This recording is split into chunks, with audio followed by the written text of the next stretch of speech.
BNP জাতির সাথে প্রতারণা, ধোঁকা এবং গাদ্দারি করে তাদের যাত্রা শুরু করেছে। এবার আরেকটা গুরুত্বপূর্ণ বিষয় হচ্ছে, দুঃখজনক হলে এটাই সত্য যে বিএনপি ক্ষমতায় এসেছে আওয়ামী লীগের ভোটের মাধ্যমে। বিএনপি ক্ষমতায় যাওয়ার পরে যেই চেহারা জাতির সামনে উন্মোচিত করছে, আজকে ঘৃণা লাগে, লজ্জা লাগে। এই বিএনপি সেই বিএনপি নয়। বিএনপি পার্লামেন্টে অস্বীকার করে, সংবিধান সংস্কার পরিষদকে অস্বীকার করছে, গণভোটকে অস্বীকার করছে, সব কিছুকে অস্বীকার করে জাতির সাথে যে দ্বিচারিতা করলো, সেক্ষেত্রে সামনের করণীয়ের জন্য আমরা তাদের মতামতটা আমরা শুনব। অন্তর্বর্তীকালীন সরকারের 133টা অধ্যাদেশ, এর মধ্যে ইতিমধ্যেই 20টা বাতিল হয়ে গিয়েছে। এগুলো আর নতুন করে আইন করার কোনো সুযোগ নেই। বিএনপি যদি করে তাদের মতো করে করবে। এই বাংলাদেশের সংস্কারের জন্য যেই প্রতিষ্ঠানগুলো বাংলাদেশের আওয়ামী লীগ ধ্বংস করে গিয়েছিল, সেগুলোর স্বাধীনতার জন্য এই 20টা অধ্যাদেশ বাকি 113টা অধ্যাদেশের চেয়েও বেশি গুরুত্বপূর্ণ ছিল। তার মানে শুধুমাত্র একটা অভ্যুত্থানের প্রেক্ষাপটের পূর্বে এবং পরে বিএনপি, জনাব তারেক রহমান কিংবা তাদের নির্যাতিত নেতাকর্মীরা বাংলাদেশের যেই সংস্কারগুলো চাইতো, যেই প্রতিষ্ঠানগুলো দ্বারা তারা জুলুমের শিকার হয়েছিল, যেই প্রতিষ্ঠানগুলোকে তারা স্বাধীন সার্বভৌমভাবে চলার আকাঙ্ক্ষা পোষণ করেছিল, তারা ক্ষমতায় আসতে না আসতে ওই প্রতিষ্ঠানগুলোকে আবার তাদের মতো করে চালাতে চায়। ওই প্রতিষ্ঠানে আবার সরকারি দলের ছড়ি ঘুরাতে চায়। এ কারণেই তারা গুম অধ্যাদেশ বাতিল করেছে, দুর্নীতি দমন কমিশন অধ্যাদেশ বাতিল করেছে, মানবাধিকার অধ্যাদেশ বাতিল করেছে, বিচার বিভাগের স্বাধীনতার অধ্যাদেশ বাতিল করেছে। আরেকটা গুরুত্বপূর্ণ বিষয় হচ্ছে, দুঃখজনক হলে এটাই সত্য যে বিএনপি তাদের জায়গা থেকে ক্ষমতায় এসেছে আওয়ামী লীগের ভোটের মাধ্যমে। তাদের সাথে একটা আওয়ামী লীগের অলিখিত চুক্তি ছিল। আওয়ামী লীগের বিভিন্ন নেতাকর্মীরা, ইভেন শেখ হাসিনা পর্যন্ত দেশের বাইরে বসে এখন এই কথাগুলো বলে। তো এর মধ্য দিয়ে এখন সবচেয়ে বড় যে সমস্যাটা হয়েছে আমার জুলাইয়ের যোদ্ধাদের, শহীদ পরিবারদের, যে অভ্যুত্থানের পরে এই নতুন সরকারটা যখন গঠন করলো, তারপর থেকে আমরা দেখতে পেলাম সেই অলিখিত চুক্তির কারণে যারা ওই জুলাই যোদ্ধাদের উপরে অভ্যুত্থানের সময় আক্রমণ করেছিল, যারা আমাদের শহীদ ভাইদের হত্যার জন্য দায়ী, তাদের অনেক দাগী আসামিরা এখন জামিন পেয়ে যাচ্ছে। আমাদের আহত যোদ্ধাদের উপরে এই ঢাকা শহর থেকে শুরু করে বিভিন্ন জায়গায় যারা হুমকি দিয়েছিল, আক্রমণ করেছিল, লাঠি দিয়ে পিটিয়েছিল, তারা এখন আবার ওই একই জায়গায় বুক ফুলিয়ে বেড়াচ্ছে এবং আমার আহত যোদ্ধা আর শহীদ পরিবারদেরকে বলছে যে তোদের সময় শেষ হয়ে এসেছে, আমরা ফিরে এসেছি, দেখব তোরা কি করতে পারিস। এইরকম হুমকির মধ্য দিয়ে আমার শহীদ পরিবাররা যাচ্ছে, আমার জুলাই যোদ্ধারা যাচ্ছে। আমরা বিএনপিকে আহ্বান করব যে আপনারা যদি আপনাদের জায়গা থেকে মনে করেন যে আপনারা বিরোধী দলের কবর খুঁড়বেন, আবার নিজেরা সংসদীয় স্বৈরতন্ত্রের পথে হাঁটবেন, তাহলে মনে রাখবেন ওই কবরের আপনাদের জায়গাটা হবে সবার আগে। এবং শহীদ পরিবার এবং আহত যোদ্ধাদের সর্বশেষ একটা কথাই বলবো যে আপনারা দয়া করে কোনো কিছুর বিনিময়ে, কোনো কিছুর বিভিন্ন ধরনের তারা তাদের জায়গা থেকে আমরা দেখাচ্ছি, আপনাদেরকে আশা দেখাচ্ছে, লোভ দেখাচ্ছে, দয়া করে এগুলোর বিনিময়ে বিভাজিত হয়ে সামগ্রিকভাবে আপনাদের যে আকাঙ্ক্ষাটা, এটাকে ক্ষতিগ্রস্ত করবেন না। কারণ এই আকাঙ্ক্ষা যদি ক্ষতিগ্রস্ত হয়, বাংলাদেশ ক্ষতিগ্রস্ত হবে, আর বাংলাদেশ ক্ষতিগ্রস্ত হলে আপনিও বাংলাদেশের অংশ, আপনিও এটা হবেন। বেগম খালেদা জিয়াকে গ্রেপ্তার করে বিনা চিকিৎসা করা হয়েছে এবং আমি মতিঝিলের শাপলা চত্বরে যুবলীগের সন্ত্রাসীরা আমাকে নির্মমভাবে, বর্বরোচিতভাবে যেভাবে হত্যার উদ্দেশ্যে হামলা করেছিল, আমার পুরো পিঠ সাদা।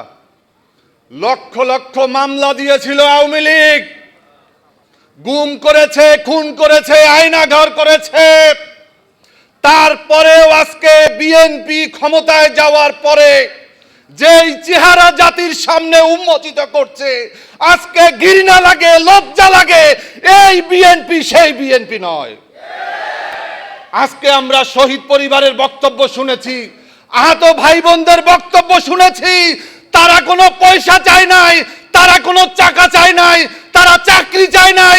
তারা শুধুমাত্র চেয়েছে যে শহীদদের বিচার করতে হবে, বাংলাদেশে যেন কোনো ফ্যাসিবাদ তৈরি না হয়। এজন্য জুলাই সনদকে বাস্তবায়ন করতে হবে। আজকে 50% ভোট পেয়ে বিএনপি বলেছে তারা ক্ষমতায় গেছে, আর 70% ভোট পেয়েছে গণভোট। আজকে বিএনপি যদি 70% ভোট যদি মেনে না নেয়, আমরা 50% ভোটকেও মেনে নেব না, আমরা এই সরকারকে মেনে নেব না। রাজপথে সমাধান হবে। আপনারা সবাই থাকবেন তো? ইনশাআল্লাহ আন্দোলনের মাধ্যমে আমরা জুলাই সনদকে বাস্তবায়ন করে ছাড়বো ইনশাআল্লাহ। যাদের রক্তে ভেজা এই ইতিহাস জুলাই সনদকে বিএনপি পার্লামেন্টে অস্বীকার করে, সংবিধান সংস্কার পরিষদকে অস্বীকার করছে, গণভোটকে অস্বীকার করছে, সব কিছুকে অস্বীকার করে জাতির সাথে যে দ্বিচারিতা করলো, সেক্ষেত্রে সামনের করণীয়র জন্য আমরা তাদের মতামতটা আমরা শুনব। আমি শুকরিয়া জানাই, মোবারকবাদ জানাই। আপনারা কষ্ট করে অসুস্থ অবস্থায় নানান শোকে যেমন ভারাক্রান্ত, আপনাদের রক্ত আত্মত্যাগের মধ্য দিয়ে যে বাংলাদেশ আপনারা চেয়েছিলেন, আমরা চেয়েছিলাম। একদিকে ত্যাগ, রক্ত, জীবন দেওয়ার যে ভার, কষ্টের ভার, সেখানে আপনারা আক্রান্ত। আবার স্বপ্ন পূরণ না হওয়ার ভারেও কিন্তু আপনারা আজকে আমরা আক্রান্ত। আন্দোলন যে ছাত্ররা করেছে, সেই ছাত্ররা এবং তাদের মা বাবারা মিলে যাকে দেশের ক্ষমতায় বসাতে চাবে তারাই বসবে। ডক্টর ইউনূস যদি এটা করে থাকেন, আমি এইটারও নিন্দা জানাই। এবং এই আত্মস্বীকৃতির মধ্যে দিয়ে এটা প্রমাণিত হলো যে ইঞ্জিনিয়ারিংয়ের কথা নির্বাচনে উঠেছে, সেটা সত্য। এখন বলতে পারেন আপনারা কি করলেন? ভোট দিলাম 70% মানুষ, আপনারা ভোটটা করে তুলতে পারলেন না কেন? আমরা কেন পারিনি তার জবাব আমার চাইতে আপনারা কম জানেন না। তবে এইটা ঠিক, আমি সেদিন পার্লামেন্টে বলেছিলাম ঘুঘু বারবার ধান খেতে আসে, কিন্তু কপাল যখন মন্দ হয় তখন কিন্তু জালে বেঁধে যায়। ইনশাল্লাহ ঘুঘু বেঁধে যাবে, দেরি হবে না ইনশাল্লাহ। বিএনপি জাতির সাথে প্রতারণা, ধোঁকা এবং গাদ্দারি করে তাদের যাত্রা শুরু করেছে। এইবার তারা সংবিধান সংস্কার পরিষদের সদস্য হিসাবে তারা শপথ নেয়নি। তারা তখন বলেছে গণভোট হারাম। এখানেই দাঁড়িয়ে একজন বক্তা জুলাই যোদ্ধা বলেছেন, বাংলাদেশের প্রথম গণভোটটাও কিন্তু সংবিধানে ছিল না। একজন সামরিক ব্যক্তি, তিনি বেসামরিক প্রেসিডেন্ট হওয়ার জন্য সেই গণভোট দিয়েছিলেন।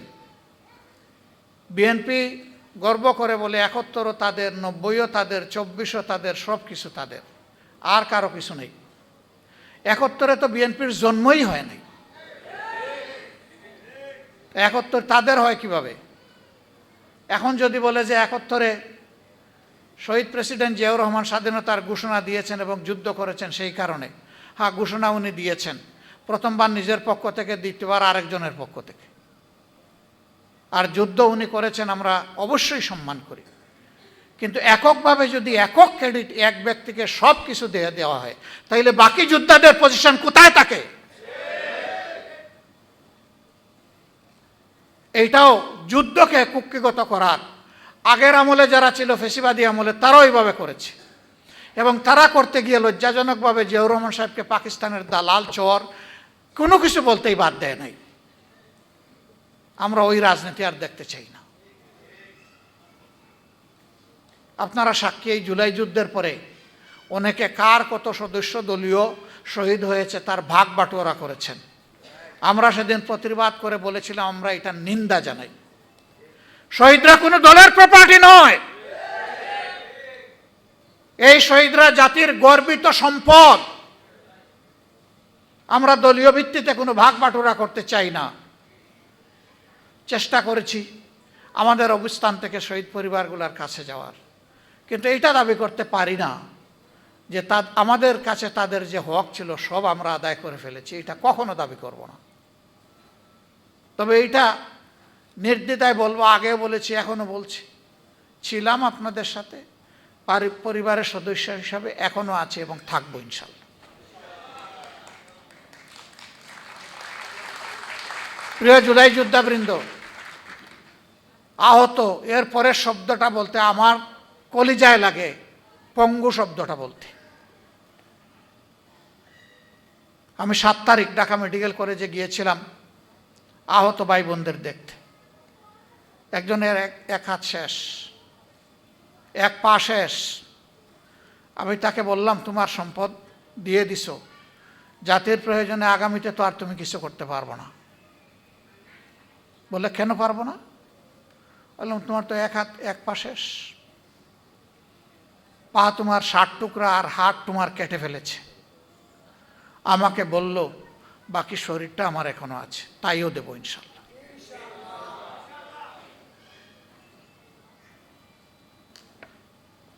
এই ভাইদের প্রতি, এই বোনদের প্রতি আমরা গভীরভাবে কৃতজ্ঞ। জীবনের সব কিছু দিয়েও তাদের ঋণ পরিশোধ করা সম্ভব নয়। সংসদে আমরা দাবি করেছিলাম, যেহেতু সবাই মজলুম, যেহেতু মাসের পর মাস সেখানে বসে আপনারা কনসেনসাস পরিষদে, ঐক্যমত্য পরিষদে কথা বলেছেন, কমিশনে, যেহেতু আপনারাই প্রথম দাবি করেছিলেন যে আপনারা গণভোট চান, যেহেতু আপনাদের নেতাও বলেছেন যে গণভোটে হা বলেন, আমরাও বলেছি, আল্লাহর রাস্তায় গণভোটটাকে ফেলে দিবেন না। 70% মানুষের রায়কে যদি ফেলে দেন, এই দেশবাসীকে অপমান করার সামিল হবে। তারা আমাদের কথা শুনেননি।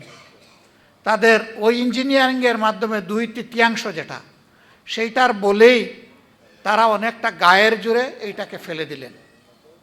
দেখবেন সংসদে দাঁড়াইলেই তারা বলে, সুষ্ঠু নির্বাচনের মাধ্যমে এই সংসদ গঠিত হয়েছে। যে জীবনে কখনো মিথ্যা কথা বলে না, তার কসম খেয়ে বলার প্রয়োজন হয় না যে আমি সত্য বলছি, কারণ মানুষ জানে যে সে সত্যবাদী। কিন্তু যে মিথ্যা বলে তাকেই কসম খেয়ে বলতে হয়, এই কথাটা আমি সত্য বলছি, কারণ মানুষ জানে সে মিথ্যাবাদী। এই জন্য তার কথা মানুষ বিশ্বাস করবে না।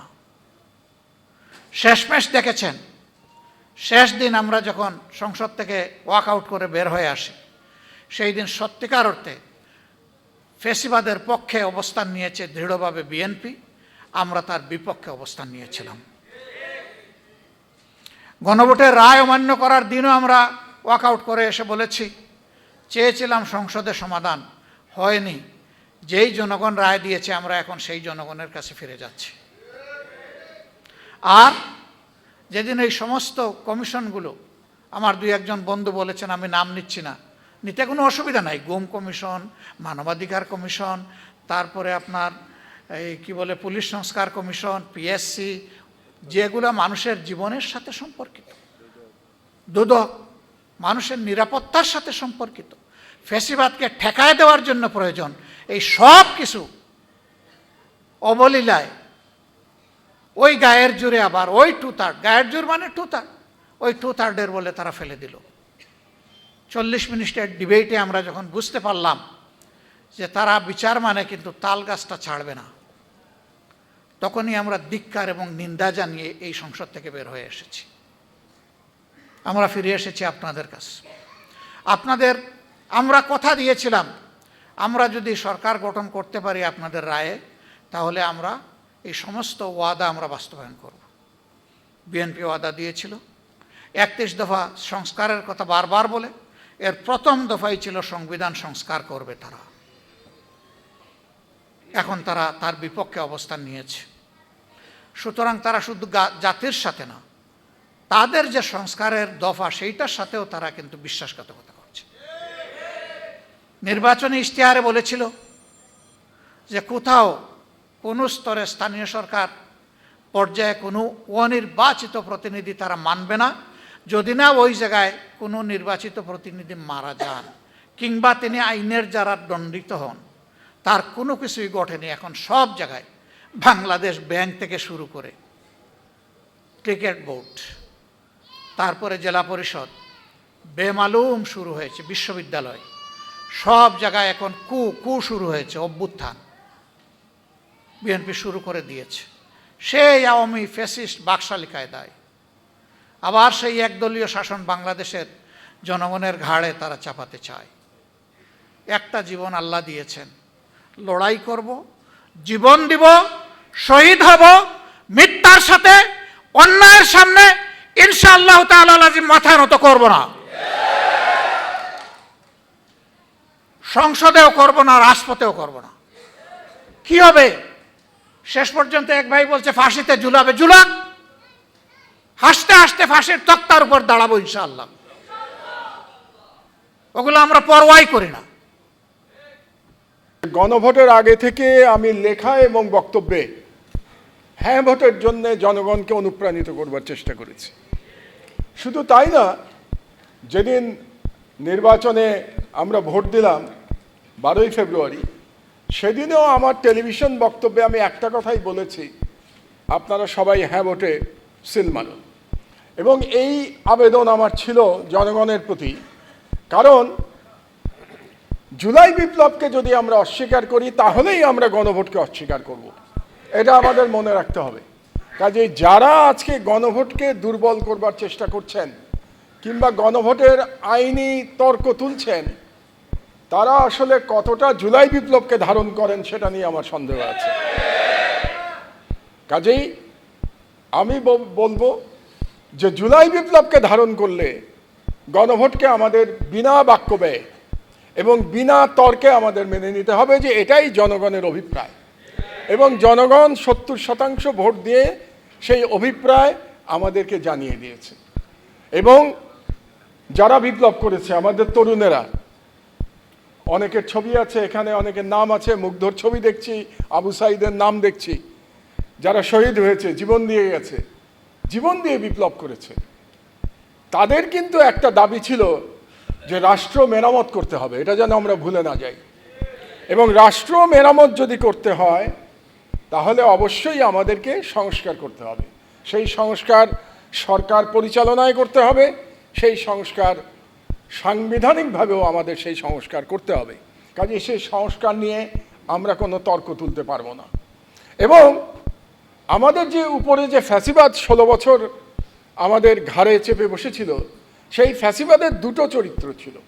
একটা তো ফ্যাসিস্ট চরিত্র ছিল, আর একটা চরিত্র ছিল এক ধরনের রাজতন্ত্র চাপিয়ে দেয়া রাষ্ট্রের উপরে। আপনাদের নিশ্চয়ই মনে আছে যে শেখ হাসিনা তার পিতাকে, শেখ মুজিবুর রহমানকে একজন দেবতা হিসেবে আমাদের সামনে তুলে ধরার চেষ্টা করেছিল, এবং সেই দেবতার মাধ্যমে একটা অলিখিত রাজতন্ত্র কায়েম করবার চেষ্টা করেছিল। এবং তার বিরুদ্ধেই আমাদের নাহিদরা, সার্জিসরা বিপ্লব করেছিল। তাদের একটা স্লোগানের কথা আমরা যেন ভুলে না যাই। একটা গুরুত্বপূর্ণ স্লোগান ছিল সেই সময়, একটা স্লোগানের কথা আমরা আজকে শুনেছি, গোলামি না আজাদি, আজাদি আজাদি। আর একটা গুরুত্বপূর্ণ স্লোগান ছিল, দেশটা কারো বাপের না। তো দেশটা কারো বাপের না বলার অর্থই হচ্ছে যে এই দেশের মালিক জনগণ, এবং জনগণের ইচ্ছাতেই এই দেশ পরিচালিত হবে। এবং জনগণের ইচ্ছাতে যদি দেশ পরিচালিত হতে হয় তাহলে অবশ্যই গণভোটের রায় আমাদের সকলকে মেনে নিতে হবে। এখন 24-এর আন্দোলনের সময় আমি অনেক আশা করেছিলাম যে এখন বাংলাদেশে একটা সুস্থ রাজনীতির একটা সুস্থ রাজনীতি দেখা দেবে, এদেশে সত্যিকারের গণতন্ত্র আসবে, বৈষম্যহীন হবে, এবং মানুষের যে অধিকার সেটা প্রতিষ্ঠিত হবে। কিন্তু আমি যেটা দেখতে পাচ্ছি, খুব দুঃখের বিষয়, সেটা হলো যে আমরা সেই পথ থেকে মনে হয় সরে যাচ্ছি।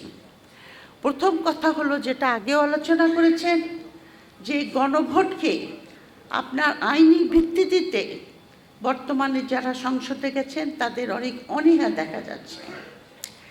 এবং এই অনীহাটার ভিতরে একটা জিনিস আছে, যে আমাদের যিনি স্বরাষ্ট্রমন্ত্রী, তিনি কিন্তু বিভিন্ন সাংবিধানিক আইনকে উনি নিয়ে আসতেছেন সামনে, এবং এই আইনের কচকচানিতে, যেটা ডক্টর মাহবুবুল্লাহ বলেছেন, যে এই আইনের কচকচানিতে আমরা বিভ্রান্ত।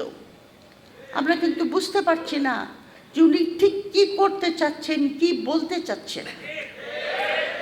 এবং আপনার কচকচানিটা এত দূর গিয়ে পৌঁছেছে যে উনি খালি আইনের কথাই বলছেন।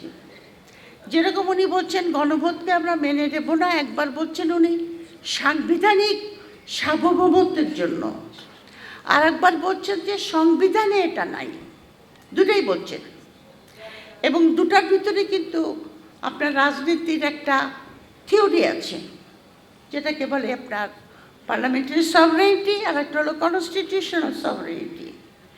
এই দুই আর্গুমেন্ট যদি দেখান তাহলে কিন্তু উনি বলতে পারেন যে গণভোটকে আমাদের মেনে নেওয়া আমাদের জন্য লিগালি বাইন্ডিং না।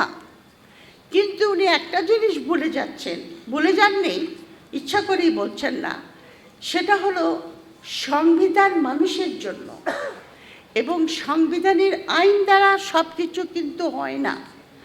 সংবিধানের একটা প্রসেসের ভিতরে একটা জিনিস আছে, সেটাকে বলা হয় সাংবিধানিক স্পিরিট। সাংবিধানিক স্পিরিটটা ঠিক আছে কিনা, সেই স্পিরিটটা কি? সেই স্পিরিটটা হলো জনগণের ইচ্ছার প্রকাশ, এবং জনগণ যে ইচ্ছা প্রকাশ করবে, এমনকি গ্রেট ব্রিটেন যেখানে সার্বভৌমত্ব, পার্লামেন্টের সার্বভৌমত্ব হলো সুপ্রিম, কারণ ইউকেতে কোনো লিখিত সংবিধান নাই, ওখানে কিন্তু পার্লামেন্টটি প্রথমে আপনার গঠিত হয়েছে, এবং সেখান থেকে বিভিন্ন ডিটেলস আমি যাব না। কিন্তু সেখানেও কিন্তু আপনার যখন গণভোট হয়, যে 2016 সালে যে গণভোট হয়েছিল ব্রেক্সিট, সেখানে আপনার খুব সামান্য ভোটে ব্রেক্সিট থেকে বেরিয়ে যাওয়ার রায় ছিল, কিন্তু পার্লামেন্ট কিন্তু সেটা মেনে নিয়েছে, আইন পাশ করেছে যে হ্যাঁ, জনগণের ইচ্ছাকে আমাদের সর্বপ্রথম উপরে স্থান দিতে হবে। এমনকি পরবর্তী পর্যায়ে যখন লিখিত সংবিধান এসেছে, যেগুলিকে আপনার কনস্টিটিউশনাল থিওরির দ্বারা আপনার ইন্টারপ্রিটেশন দেওয়া হয়, সেখানেও বলেছে যে হ্যাঁ, লিগালি তুমি করতে পারো, কিন্তু জনগণের যেটা ইচ্ছা সেটা হলো সবচেয়ে উপরে। কিন্তু উনি একটা বলছেন না। এটা এক ধরনের কিন্তু একটা চাতুরতা, যে অনেকে বলে না যে half truth is Wars than সম্পূর্ণ মিথ্যা। অর্ধেক সত্য কথা বলাটা পুরো মিথ্যার চাইতে বেশি ভয়াবহ। সেই জন্য উনি অর্ধেকটা বলেন আর বাকি অর্ধেকটা বলেন না। আর একটা প্রশ্ন আমি আপনাদের সামনে করব এখানে, যে আমি জানতে চাই আমাদের সংবিধানের প্রাইম মিনিস্টার কে? আমাদের সংবিধানের যেটা থাকে দলীয় যিনি নেতা, সাংবিধানিক নেতা, তিনি কে? এটা একটা প্রশ্ন। কারণ যে সমস্ত সাংবিধানিক সমস্যা, যে সমস্ত আশা আকাঙ্ক্ষার কথা এই আন্দোলনের দ্বারা ইয়াং জেনারেশন তারা তুলে ধরেছে, সেগুলি মেনে নেবে না মেনে নেবে, সেটা কিন্তু দলীয় নেতার বলার কথা। কিন্তু দলীয় নেতা যতক্ষণ না বলবেন, ততক্ষণ পর্যন্ত আমরা এটা কি করে বুঝবো যেটা কার ভয়েস এটা? কারণ দলীয় নেতা উপস্থিত থাকতে আর একজন তার পক্ষ হয়ে কথা বলে, এটা কোনো পার্লামেন্টে আমি জানি না, আমার জ্ঞানের ভিতরে নাই, যে এটা আমার ক্ষুদ্র জ্ঞানের ভিতরে আমি এটা কোনোদিন শুনি নাই, দেখি নাই। আমি বহুদিন কিন্তু পার্লামেন্টারি গভর্নমেন্ট নিয়ে দেশে থেকেছি, ওসব দেশে। তো সুতরাং তারপরে ওনার দলীয় নেতা বলেছে হ্যাঁ ভোট দেন আপনারা গণভোটে। তাহলে উনি কেন বলছেন না যে আমি হ্যাঁ ভোট দিয়েছি মানে এটা এখন মেনে নিতে হবে? আমরা ওনার মুখ থেকে শুনতে চাই। আপনাদের তরফ থেকে এই কথা বলছি যে আমরা ওটা শুনতে চাই। গণভোটকে এবং জুলাই সনদকে মেনে না মানে আপনি এই আন্দোলন, এই স্যাক্রিফাইস, এই পঙ্গুত্ব, হাজার হাজার ইয়াং ছেলে সব কিছু বৃথা যাবে, এবং আমরা এটা মেনে নিতে পারবো না। সুতরাং এই একটা পয়েন্ট। দ্বিতীয় পয়েন্টে বলে আমি শেষ করে দেব অল্প সময়, সেটা হলো ওনারা অনেক অধ্যাদেশ বাতিল করে দিয়েছেন। চোর না শুনে ধর্মের কথা, কথা হবে রাজপথে, ওখানে না। এবার দ্বিতীয় কথাটা শুনি। জামাতে ইসলাম যেটা 12 বছর আগে বোঝে, সারা বাংলাদেশের মানুষ বোঝে সেটা 12 বছর পর। 1984 সালে অধ্যাপক গোলাম আজম সাহেব এই তত্ত্বাবধায়ক ব্যবস্থার কথা বলছিলেন এবং বলেছিলেন কোন সরকারের আন্ডারে যদি নির্বাচন করা হয় সেই নির্বাচন কোনোদিন ফেয়ার হতে পারে না, সেই জন্য নির্দলীয় তত্ত্বাবধায়ক ব্যবস্থা বাস্তবায়ন করতে হবে। এই বিএনপি 91 সালে বলছিল তত্ত্বাবধায়ক ব্যবস্থা খায় না মাখে, এবং 91 থেকে 95 সাল পর্যন্ত তারা এই তত্ত্বাবধায়ক বিল সংসদে তোলেনি। যখন আবার মায়ের লাগালেন, বলে না দুষ্টের দমন, তো দুষ্ট যে তাকে তো দমন করতে হয়, সেই জন্য যখন আন্দোলন করা হলো তখন রাতের আধারে তারা তখন তত্ত্বাবধায়ক সরকার ব্যবস্থা ওই বিল এনে বাস্তবায়ন করে ভোটে হেরে গেলেন। তার মানে বিএনপির ইতিহাস হচ্ছে, বিএনপিকে ছোট বাচ্চার মতো শাসন না করলে আদর দিলেও বানরের মতো মাথায় উঠে যাচ্ছে, ও কথা শুনতে চায়।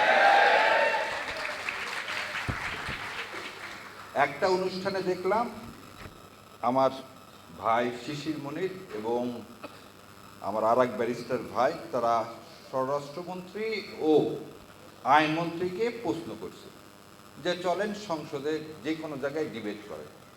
আজকে আমি ডিবেট না, আজকে আপনাদের মাধ্যমে সারা দেশের কাছে প্রশ্ন রেখে যাচ্ছি। যদি এই প্রশ্নের উত্তরগুলো দেয়, জুলাই সনদ বাস্তবায়ন করার দরকার না। আর যদি প্রশ্নের উত্তর দিতে না পারেন, কালকে সংসদ থেকে জুলাই বাস্তবায়ন করবেন। চলেন 1 নম্বর বলি। বঙ্গভবনে গেছিলেন সেদিন কোন আদেশের বলে? এই সংবিধানের কোথায় আছে সেনাপ্রধান ডাকলে আপনাকে বঙ্গভবনে যেতে হবে? নাই তো। আচ্ছা, সেদিন 5 তারিখ সন্ধ্যাবেলা কোন আদেশের বলে বেগম খালেদা জিয়াকে আপনারা মুক্তি নিলেন? আপনার আইনমন্ত্রী বললেন কি, যে আদেশ হয়নি 74 সালের পর। তাহলে এই যে বললো মিথ্যা, মিথ্যা না, এই অসত্য দিয়ে জাতিকে ঘুম পাড়ায় রাখা যাবে না। তার চেয়েও বিভৎস, এখানে মাহমুদুর রহমান ভাই আছে, উনি বিদেশ থেকে এসে, উনি যেহেতু ফিজিউটিভ, উনি জেলে গেছেন, তারপর আপিল করছেন, জামিন নিছেন, বেরো এসছেন। ডক্টর জোবেদা এবং ডক্টর তারেক বলবো না প্রধানমন্ত্রী তারেক বলবো? আচ্ছা, প্রধানমন্ত্রী তারেক বলবো। প্রধানমন্ত্রী তারেক রহমান কোন দিন জেলে গেলেন? ওনারা তো ফিজিউটিভ। তাহলে ওনারাও আদেশের মাধ্যমে রাতের আধারে, সেই সময়ের আইন উপদেষ্টা এবং আজকে যে আইনমন্ত্রী অ্যাটর্নি জেনারেল, এনারা একটা আদেশ বানালেন। কি আদেশ? যে ফিরে এসে জেলে না ঢুকেও আপিল করা যাবে। ও, তাহলে নিজের বেলায় বৈধ, অন্যের বেলায় সেটা অবৈধ। তাহলে বলেন, এই আদেশটা আপনি কি 74 সালে দিয়েছিলেন না 2024 সালে দিলেন? আচ্ছা, এবার আসেন, আপনি অ্যাটর্নি জেনারেল অ্যাপয়েন্টমেন্ট হলেন 7 তারিখে, ওই দিন তো কোনো সরকার নাই। কোন আদেশ বলে আপনি অ্যাপয়েন্টমেন্ট হলেন? এই সংবিধানে আছে প্রধানমন্ত্রী এবং চিফ জাস্টিস ছাড়া আর কোনো কিছুই রাষ্ট্রপতি করতে পারবে না। 2 জনকে নিয়োগ দিতে পারবে, প্রধানমন্ত্রী এবং প্রধান বিচারপতিকে। এই 2 জন ছাড়া আর কাউকে আপনি নিয়োগ দিতে পারেন না। তাহলে আপনি অ্যাটর্নি জেনারেল, মানে আজকের আইনমন্ত্রী, সেদিন তো কোনো সরকারও নাই 7 তারিখে, আপনাকে কে নিয়োগ দিল? তাহলে আপনার নিয়োগ অবৈধ, আপনার নিয়োগ অবৈধ। এই রায়টার নাম হচ্ছে মুন সিনেমা হল রায়। এটাকে বলা হয় 5th অ্যামেন্ডমেন্ট কেস। এই 5th অ্যামেন্ডমেন্ট কেসে বলছে কনস্টিটিউশনের বাইরে যে কোনো সরকার অবৈধ। তবে আপনি তো কনস্টিটিউশন করতেছেন, এই জাজমেন্ট এখনো বহাল আছে। বহাল আছে মানে এইটা এখনো অ্যাপেলেট ডিভিশন বাতিল করেনি। তাহলে ইউনিট সরকার অবৈধ, আপনার ভোট অবৈধ, আপনার এই সরকার অবৈধ। একদিকে তো যেতে হবে না, হয় সংবিধান মানবো, না হলে মানবো না। হয় সংবিধান না মানলে কি মানবো? বিপ্লবকে মানবো। আপনি বলতেছেন জুলাইকে মানি না। জুলাই মানে কি? বিপ্লব। জুলাই মানে কি? বিপ্লব না? তাহলে হয় বিপ্লব মানবেন, নাহলে কনস্টিটিউশন মানবেন। কনস্টিটিউশন মানলে আপনি অবৈধ, আর বিপ্লব মানলে আপনি বৈধ। কোন দিকে যাবেন? আপনাকে সিদ্ধান্ত নিতে হবে। তারপরে এইটা করার জন্য 72 দিন চা মিষ্টি খাইলেন কোথায়? কনসেনসাস কমিশনে। সেদিন সালাউদ্দিন সাহেব আপনার মুখে কি গোমায় লাগানো ছিল? গোমায় বোঝেন, ওই যখন ওই কুলের ঘ্যান হয় তখন গরুর মুখে লাগায় দেয়। তো সেদিন আপনি কেন বলেননি যে গভর্নমেন্টের এই ফ্রি, আমার আপনার ট্যাক্সের টাকার চা বিস্কিট খাবো না, এটা অবৈধ? সব করলেন, সব করে এখন বলতেছেন এটা মানবো না। এবার আর একটা কথা বলি, ওনারা বলছে যেটাতে ওনাদের নোট অফ ডিসেন্ট আছে সেটা ছাড়া সব বাস্তবায়ন করবো, তাই তো? সে কথা বলছে না? আচ্ছা, সুপ্রিম কোর্ট সচিবালয়ে কোনো নোট অফ ডিসেন্ট দেওয়া নেই। সুপ্রিম কোর্ট যে সচিবালয়, সমস্ত দল এক হয়েছে এই সচিবালয় বাস্তবায়ন করতে হবে, ওনারা সেটাও করেন। খালি তাই, শোনেন, এইটার নাম হচ্ছে সংসদীয় কার্য বিবরণী। তারাই কার্যকরী কমিটিতে যা যা সিদ্ধান্ত নিছে সেইটাই ওই প্রণালীতে এটা কি করছে, তারা এগ্রি করছে। কি এগ্রি করছে দাঁড়ান পরে শোনাই।